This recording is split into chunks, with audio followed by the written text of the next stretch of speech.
Good morning students. आज की online classes में आपका स्वागत है।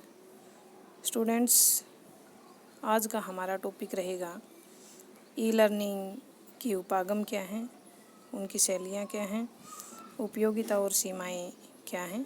स्टूडेंट्स, पिछली वीडियो में हमने इसी टॉपिक से संबंधित ई लर्निंग संप्रत्यय क्या है, उसकी विशेषताएं क्या हैं, उसके तत्व क्या हैं, इनके बारे में चर्चा की थी।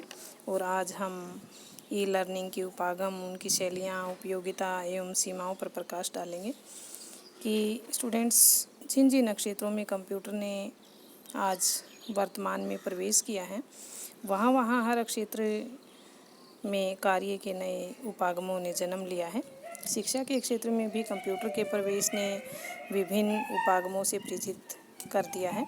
ई लर्निंग के कुछ उपागम हैं। सबसे पहले कंप्यूटर आधारित अधिगम क्या है कि आज के शैक्षिक वातावरण में कंप्यूटर एक अनिवार्य सेवा मानी जा रही है और इस प्रणाली से अर्थ यह भी है कि वह शैक्षिक वातावरण जिसमें कंप्यूटरों का प्रयोग विभिन्न शिक्षण कार्यों के लिए किया जाता है, परंतु इस प्रणाली में कंप्यूटर अनुभव जैसे खेल, इंटरनेट आदि का प्रयोग बहुत ही कम मात्रा में किया जाता है स्टूडेंट्स। लेकिन आज वर्तमान में एट प्रेजेंट में जब हमारे देश में कोविड महामारी चल रही है, उस समय तो वर्तमान में जो स्कूल की क्लासेज हैं बच्चों की, वो भी ऑनलाइन लगी हुई हैं।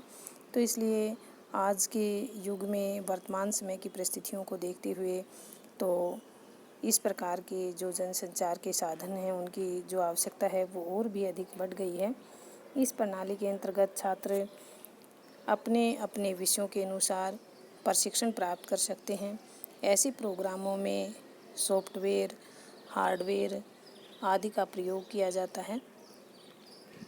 स्टूडेंट्स, ई लर्निंग का दूसरा जो उपागम है वो है कंप्यूटर समर्पित अधिगम।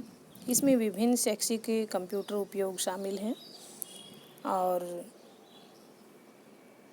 शोधों से भी स्पष्ट कर दिया गया है कि जो पारंपरिक अनुदेशन की तुलना में इस प्रकार की जो सामग्री है वो अधिक प्रभावशाली है।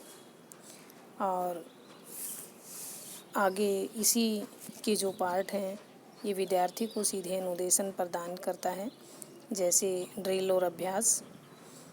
इसमें अधिगमकर्ता को समस्याएं और प्रश्न प्रस्तुत किए जाते हैं तथा उनकी अनुक्रिया प्राप्त की जाती है। अधिगमकर्ता की जो प्रतिक्रियाएं हैं वो उसी समय प्राप्त हो जाती हैं, अर्थात फीडबैक उसी समय प्राप्त हो जाता है। ट्यूटोरियल प्रकार, इसमें सूचना को छोटी छोटी इकाइयों में प्रस्तुत किया जाता है। विद्यार्थी के उत्तर का जो कंप्यूटर विश्लेषण करता है तथा आवश्यक प्रतिपुष्टि प्रदान की जाती है। यदि कंप्यूटर में अधिक से अधिक कार्यक्रम होंगे तो वे व्यक्तिगत भिन्नताओं की दृष्टि से उतने ही अधिक उपयोगी होंगे। अनुकरणीय प्रकार, स्टूडेंट्स, इसमें वास्तविक जीवन की परिस्थितियों के लघु रूप का सामना करना पड़ता है। इस प्रकार इसमें वास्तविक अभ्यास का बिना खतरे के अभ्यास का अवसर मिलता है और अधिगमकर्ता के सामने विभिन्न आंकड़े किसी वास्तविक परिस्थिति का प्रतिनिधित्व करते हैं और इन्हें देखकर विभिन्न निर्णय लेने के लिए कहा जा सकता है। खोज प्रक्रिया, इसमें आगमनात्मक उपागम का उपयोग किया जाता है, परंतु समस्या को विद्यार्थी मूल और प्रयास विधि द्वारा हल करने का प्रयास करता है। खेल प्रकार, यह प्रकार अनुदेशात्मक भी हो सकता है और नहीं भी हो सकता, क्योंकि यह अधिकतर मनोरंजनात्मक उद्देश्य के लिए होता है और कई बार खेलों के द्वारा शिक्षण किया जाता है। आजकल वर्तमान में जब बच्चा विद्यालय में दाखिला लेता है तो इस प्रकार की टेक्निक, अनुदेशनात्मक सामग्री का प्रयोग किया जाता है कि जिसके माध्यम से बच्चा हर विषय को पढ़ भी सकता है और साथ साथ उसका खेल खेल में मनोरंजन भी होता रहता है। एज ए एग्ज़ाम्पल, जिस प्रकार एक बच्चे के पास बहुत सारी चीज़ें हैं और उसमें से कुछ चीज़ें दूसरे बच्चे को देने के लिए कहा जाए तो इस प्रकार वो मैथ्स पढ़ सकता है और फ्रूट्स अलग अलग दिए जाएं, उनके कलर्स नेम, फ्रूट्स नेम, इस प्रकार की बहुत सारी बातें वो बच्चा आराम से खेल खेल में पढ़ सकता है। समस्या समाधान प्रकार, इस उपागम में अधिगमकर्ता समस्या समाधान के लिए उत्पन्न कार्यक्रम स्वयं बनाता है तथा शैक्षिक मूल्य को अधिगमकर्ता अर्जित करता है। समस्या का हल ही अंतिम जो फीडबैक है उसके माध्यम से प्राप्त हो जाता है। स्टूडेंट्स, अब हम अधिगम प्रबंधन प्रणाली जो ई लर्निंग का उपागम है उसके बारे में चर्चा करेंगे कि इस अधिगम प्रणाली में विभिन्न प्रकार के जो सॉफ्टवेयर हैं उनका निर्माण किया जाता है, जिनका प्रयोग शिक्षा के विस्तार एवं प्रबंधन में किया जाता है। किसी नए विषय या कोर्स के निर्माण के दौरान सभी जो आवश्यक तत्व हैं उनके प्रबंधन, उनके संचालन, मूल्यांकन तथा संबंधित आंकड़ों को सुरक्षित रखने का महत्व भी प्रदान किया जाता है, जैसे CD, floppy, pen drive, DVD आदि। इनका प्रयोग विद्यार्थी अपने कंप्यूटरों पर करके सीख सकते हैं। कंप्यूटर समर्पित मूल्यांकन, यानी कि कंप्यूटर समर्पित जो मूल्यांकन है उसको ई मूल्यांकन के नाम से जाना जाता है। जब कंप्यूटर पर अनुदेशन और अधिगम जो प्रचलित हो चुके हैं, तब तक परिस्थितियों में कंप्यूटर समर्थित जो मूल्यांकन है या ई मूल्यांकन है उसका होना आवश्यक हो जाता है। इस ई मूल्यांकन के अंतर्गत विद्यार्थी के विषय और उसके स्तर के अनुसार जो विभिन्न बहुविकल्पी प्रश्न हैं उनका निर्माण किया जाता है। इसमें मूल्यांकन के परिणाम भी तत्काल प्राप्त हो जाते हैं और तत्काल ही प्रतिपुष्टि भी हासिल हो जाती है। स्टूडेंट्स, अब हम चर्चा करेंगे कि लर्निंग संप्रेषण यानी कि कम्युनिकेशन की प्रणालियाँ क्या हैं। सबसे पहले है या ई लर्निंग की शैलियाँ क्या हैं। सबसे पहले समकालीन जो संप्रेषण शैली है, इसमें इस प्रकार की शैली में शिक्षण और विद्यार्थी दोनों को ही शिक्षण अधिगम प्रक्रिया के संपादन हेतु आवश्यक संप्रेषण के लिए एक समय विशेष में एक साथ इंटरनेट पर मौजूद रहना पड़ता है। और इस प्रकार का जो कम्युनिकेशन है, अध्यापक और विद्यार्थी को किसी भी प्रकार की आवश्यक सूचना या अधिगम सामग्री की भलीभांति भागीदारी के अत्यधिक अवसर प्राप्त हो जाते हैं। अतुल्यकालिक संप्रेषण शैली, स्टूडेंट्स इस शैली के अंतर्गत कोर्स या जो पाठ्यक्रम संबंधी सूचनाएं या अधिगम अनुभव सीखने को ईमेल द्वारा भेजे जाते हैं। ये जो सूचनाएं हैं सीडी, डीवीडी, ब्लॉग्स या वेब पेज के रूप में उपलब्ध रहती हैं। और इस दृष्टि से जो कम्युनिकेशन है उसमें अध्यापक और विद्यार्थी का एक समय विशेष पर एक स्थान उपस्थित होना आवश्यक नहीं होता। इसके अंतर्गत अध्ययन सामग्री वहाँ पहले ही मौजूद रहती है।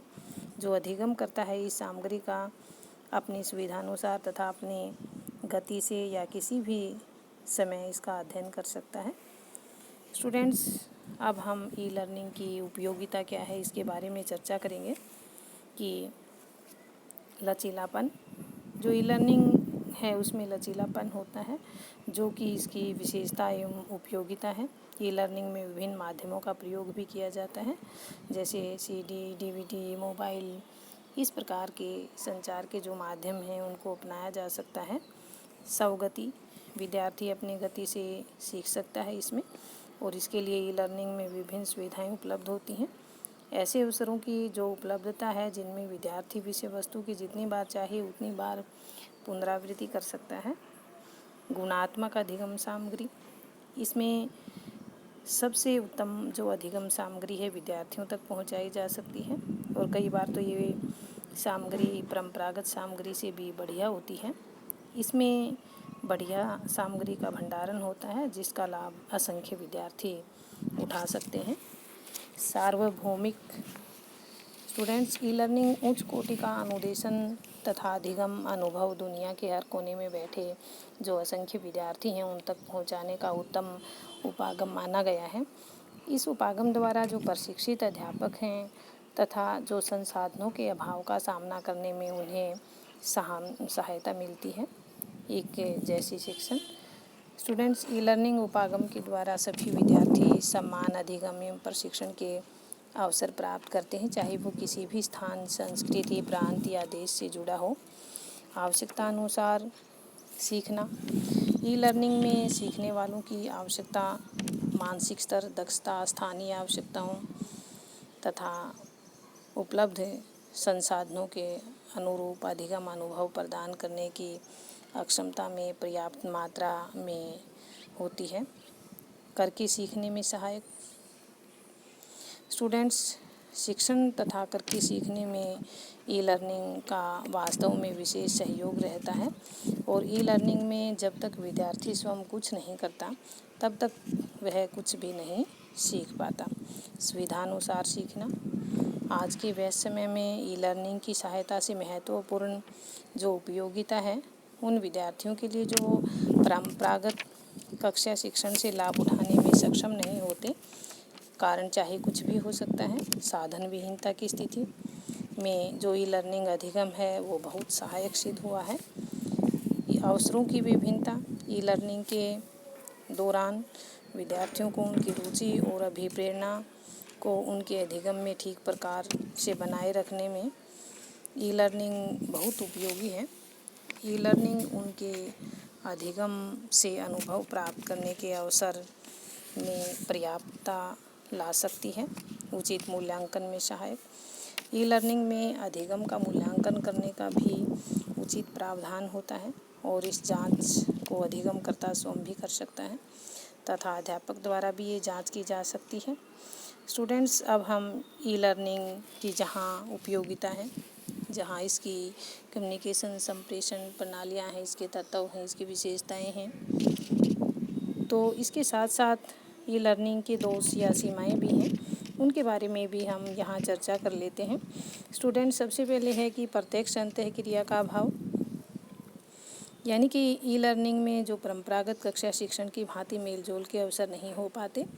विद्यार्थी न तो अपने साथियों से ही मिल पाते हैं और न ही अपने माता पिता से। अधिगमकर्ता अलग थलग पड़ जाते हैं और इनका दुष्परिणाम क्या होता है कि विद्यार्थियों में सामाजिक गुणों का विकास नहीं हो पाता। आधुनिक सुविधाओं का अभाव।